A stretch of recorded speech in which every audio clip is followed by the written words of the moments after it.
Olá, meninos e meninas, professora Ana Flávia.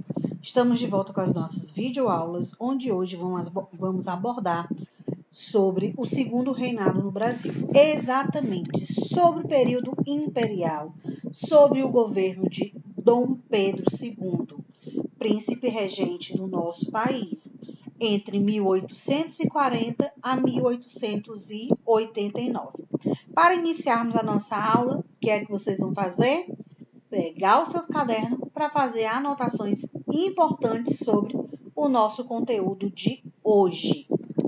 E aí, pegaram o caderno? Sim? Antes de começar, só lembrando, só recapitulando que as atividades, anotações devem ser entregues no Class. Prazo de entrega, fiquem atentos. Todas as atividades e anotações têm pontuação e que essa pontuação ajuda na sua média, ajuda na sua nota. Dúvida que vocês tiverem, podem passar sua dúvida, sua pergunta lá no Class que eu irei respondê-la. E agora, vamos iniciar o nosso conteúdo. Então, temos aqui o golpe da maioridade. O que é que a gente precisa relembrar do que a gente já vem estudando no decorrer das nossas aulas? Que o Brasil, durante muito tempo, ele foi um país colônia de Portugal e que desse processo de colonização o Brasil se tornou independente através de Dom Pedro I, onde ele, no dia do fico, determinou que ficaria ao nosso país e declarou, a partir daquele momento, a independência do Brasil. Então, o Brasil se tornou um país, se tornou independente de Portugal, deixou de ser colônia. Diante disso, Portugal exigiu do Brasil uma indenização por todo o investimento que havia feito no nosso país. Como mediador, tinha a Inglaterra, que era parceira de Portugal e tinha interesses no Brasil, mediou essa briga entre Dom João e o filho Dom Pedro I, onde emprestou dinheiro para que Dom Pedro I pagasse a indenização ao rei de Portugal.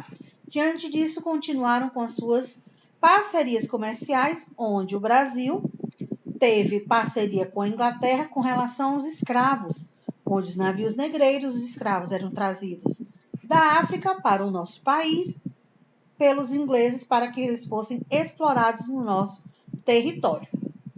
Dom Pedro I, dentro do seu governo envolvido por diversas revoltas, diversos conflitos, abre mão do seu trono, onde ele nomeia o seu filho, com apenas 5 anos de idade, príncipe regente do Brasil, onde ele passa a assumir o trono total do nosso país a partir dos 15 anos de idade. Nesse processo de 5 anos até os 15 anos, Dom Pedro II, o Brasil passa a ser comandado por conselheiros, por governos regentes. Então, a gente teve o período regencial. Regência una, regência trina, regência provisória, conflitos marcados dentro do nosso país. E aí chegamos ao golpe da maioridade, onde em 1840,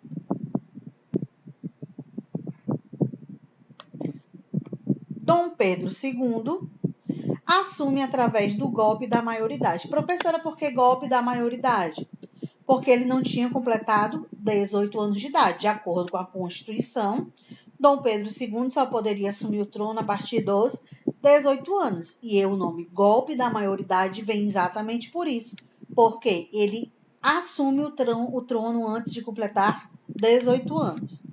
Em julho de 1840, Dom Pedro II assume o trono com o auxílio do Clube da Maioridade, mantendo-se no poder até o dia 15 de novembro de 1889, quando, nesse período, data comemorativa, data marcante da nossa história, nós temos a Proclamação da República, onde a proclamação da República ocorreu através de um golpe militar. Os militares tiraram Dom Pedro II do poder. Então, aqui nós temos proclamação da República. Tirando Dom Pedro II do poder, expulsa ele do nosso país E, mediante disso, nosso país deixa de ser monarquia e passa a se tornar república. Então, a partir de 1889, o Brasil deixa de ser monarquia e passa a se tornar república.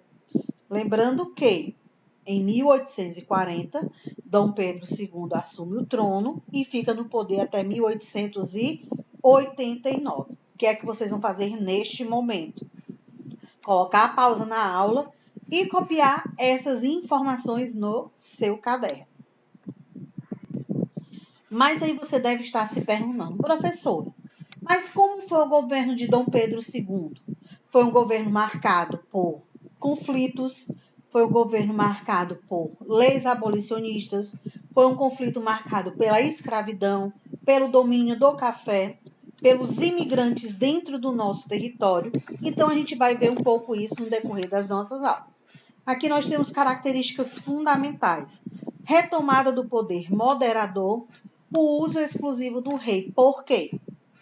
Dentro do que a gente já vem estudando, lá na Constituição de 1824, Dom Pedro I, no seu primeiro reinado, nós temos 4 poderes dentro do nosso país.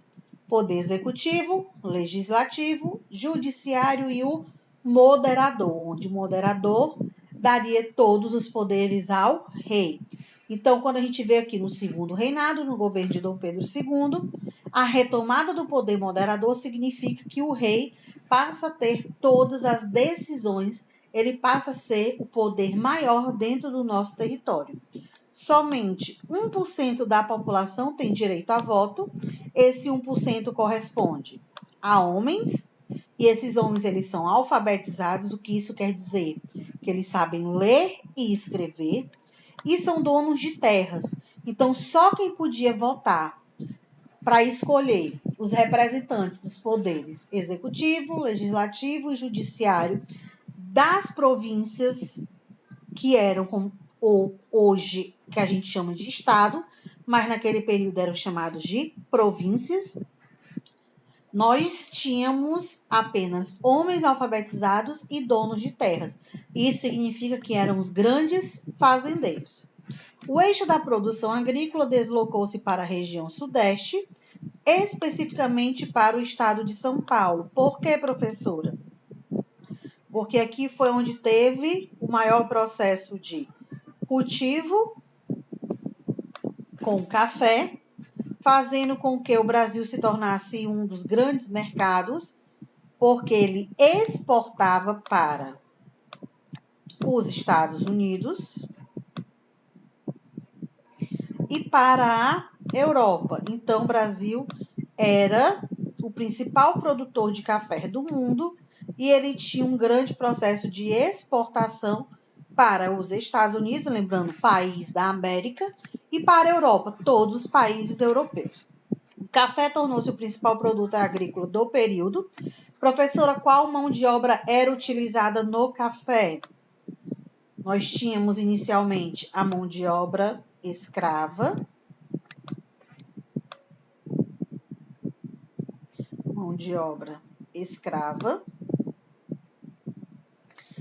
e posteriormente tivemos os imigrantes.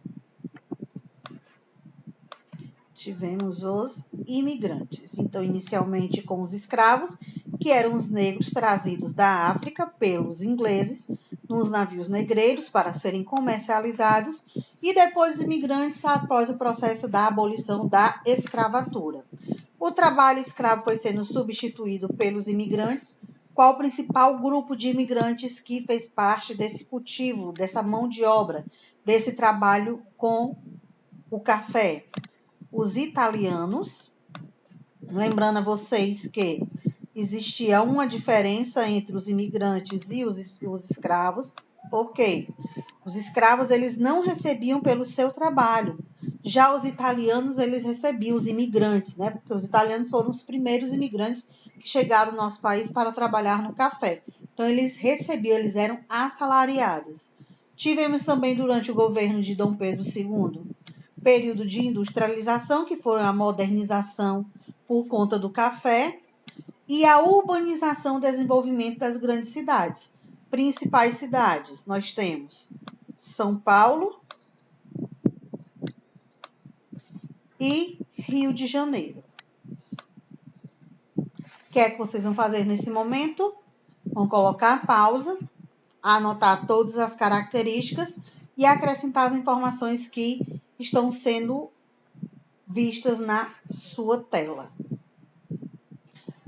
E ainda falando sobre o café e a industrialização no Brasil, nós temos aqui mais 3 características.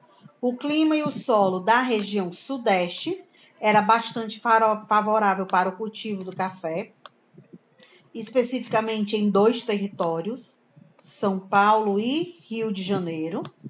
Mas lembrando que a maior produção ocorria no estado de São Paulo, que era chamada província de São Paulo. Rio de Janeiro se destacava por conta de onde o rei morava, né? O Dom Pedro II estava estabelecido, estava fixado o seu governo. São Paulo se destacava pelas grandes fazendas, pelo grande cultivo de café. O trabalho escravo dos negros foi inicialmente utilizado nas lavouras, lembrando que o trabalho escravo dentro do nosso país se iniciou, quando a gente fala trabalho escravo dos negros, se iniciou com o cultivo da cana-de-açúcar na região Nordeste, depois para a exploração do ouro na região Sudeste, no estado de Minas Gerais, e, consequentemente, para o cultivo do café. Então, aí nós temos 3 principais pontos para a exploração do trabalho escravo dos negros: cana-de-açúcar, o ouro e o café. O Brasil tornou-se o principal produtor mundial em poucos anos de produção. Por que o Brasil se tornou esse principal produtor? Primeiro, porque o clima e o solo do nosso país era favorável. Segundo, os fazendeiros tinham um grande número de escravos, então eles não pagavam pelo trabalho realizado por esses escravos. Terceiro, o rei do nosso país, Dom Pedro II, ele fazia esse processo de exportação do Brasil para os países da Europa, Portugal, Espanha, Inglaterra, França, que se tornaram os grandes produtores, os grandes consumidores de café do nosso país. Mais uma vez, coloca a pausa e copia as informações. Continuando, enquanto tinha essa questão econômica agrícola, grandes fazendeiros, grande exportação do café, em contrapartida, nós tínhamos dentro desse nosso processo do Brasil, e essas leis que se destacaram dentro dessa história do nosso país, do Brasil, monarquia, governo de Dom Pedro I, governo de Dom Pedro II, tivemos as leis abolicionistas, Lei do Ventre Livre, Lei do Sexagenário, Lei Áurea, Lei Eusébio de Queiroz. Professora, foi nessa ordem? Não, não foi nessa ordem. Aí na tela nós temos a ordem dessas leis. Então vamos observar. No ano de 1845, a lei do Bill Hader, que significa lei inglesa, que proibiu o tráfico de escravos entre Brasil e África. Olha só, em 1845 foi criada a lei que proibiu o tráfico de escravos entre Brasil e África, ou seja, África e Brasil. Essa lei, ela não foi muito obedecida. No ano de 1850, 5 anos depois, a Lei Eusébio de Queiroz, lei brasileira, proibiu o tráfico de escravos no Brasil. Professora, qual a diferença dessa para a de 45? Que a de 45, a lei inglesa, só eles poderiam comercializar os escravos, só eles poderiam comercializar os negros. E impedia outro país de fazer esse processo de comercialização, ou seja, de navio negreiro. Leis brasileiras, nós tivemos 4. Quais foram as leis brasileiras? Eusébio de Queiroz, Ventre Livre, Sexagenário e Lei Áurea. Então, em 1850, a Lei Eusébio de Queiroz proibiu o tráfico de escravos no Brasil. Essa lei ela foi colocada em prática principalmente na região Nordeste, onde aqueles que já tinham seus escravos poderiam permanecer com eles, mas eles não poderiam mais comprar nenhum escravo. Em 1871, foi criada uma nova lei, a do Ventre Livre, lei que libertava todos os filhos de escravos. Mas tinha uma ressalva nessa lei. Que ressalva era essa? Que os filhos de escravos, que estariam livres a partir do momento do seu nascimento, os seus senhores poderiam esperar eles completarem 21 anos para dar sua carta de alforria. Então, nesse período, eles poderiam explorar esses escravos até eles completarem 21 anos. Em 1885, a lei do sexagenário libertava os escravos com mais de 65 anos de idade. Só que nesse ponto aqui, nessa lei, nós tínhamos 2 pontos a ser analisados. Primeiro, os fazendeiros acabavam se beneficiando com essa lei, porque os idosos com mais de 65 anos já não realizavam o trabalho da forma que era para realizar, então os fazendeiros não se preocupavam mais com a questão do alimento. Para eles, essa lei foi ótima. Já para os escravos com mais de 65 anos, os idosos, eles não tinham dinheiro, não tinham moradia e não tinham para onde ir. Quarta lei, 1888, Lei Áurea, assinada pela princesa Isabel, filha de Dom Pedro II, que acaba com a escravidão no nosso país, ou seja, liberta todos os escravos. O que é que vocês vão fazer neste momento? Colocar pausa e copiar todas essas informações. Para concluir a nossa aula, nós temos um conflito que ocorreu dentro do Segundo Reinado no nosso país, que foi a Guerra do Paraguai. Então, vamos entender o que foi essa guerra. Ela iniciou em 1864 e foi até 1870. Por que começou? O ditador Solano Lopes queria aumentar seu território e o domínio da Bacia do Prata, exploração dos rios. Para isso, se aproveitou da fraca defesa e invadiu a cidade de Dourado, no Mato Grosso. Então, Solano Lopes, líder do Paraguai, querendo dominar a Bacia do Prata, aumentar o seu território, percebeu que o limite entre Paraguai e Brasil, que era a cidade de Dourado, no Mato Grosso, estava enfraquecido, ou seja, não tinham soldados suficientes para proteger a fronteira, e aí ele invadiu esse território. Nós tivemos, diante disso, países envolvidos nessa guerra: Paraguai, Brasil, Uruguai e Argentina. Como aconteceu esse conflito? Brasil, Uruguai e Argentina se uniram, formando assim a Tríplice Aliança. Por que esse nome, professora? Porque é a união de 3 países, tríplice, 3, contra o Paraguai. Diante disso, tivemos as principais batalhas. Batalha do Riachuelo, em 65, a Batalha de Tuiuti, em 66, e a Batalha de Acosta Nu, de 69. Qual o objetivo da Guerra do Paraguai? O objetivo do Paraguai. O objetivo do Paraguai com essa guerra era, através do Rio da Prata, ter uma saída para o Oceano Atlântico. Por quê? Porque o Paraguai não tinha território que pudesse levar os seus produtos. Aumentar sua industrialização, ele precisava do Oceano Atlântico. Para isso, ele precisava expandir o seu território, automaticamente conquistar mais terras do Brasil, para ter travessias para conseguir chegar ao Oceano Atlântico.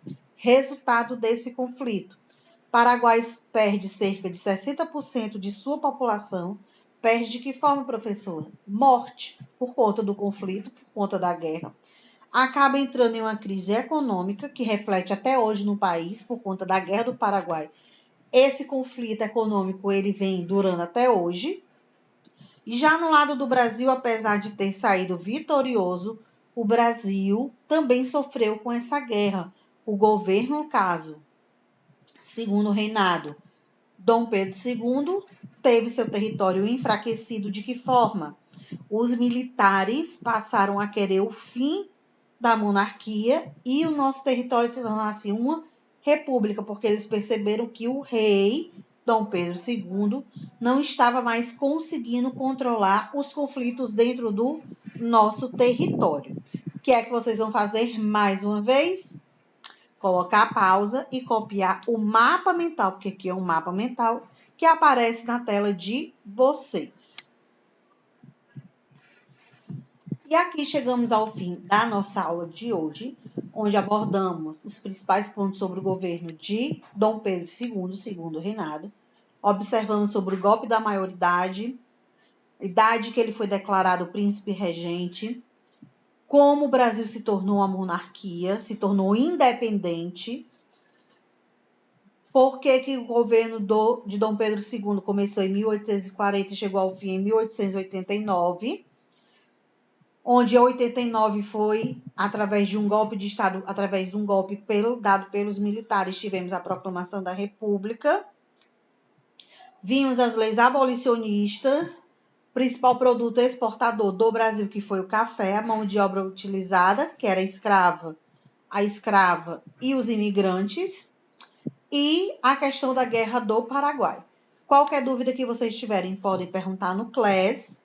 Não esqueçam de enviar todas as anotações da aula de hoje e fiquem atentos ao prazo de entrega. Até a nossa próxima aula. Tchau!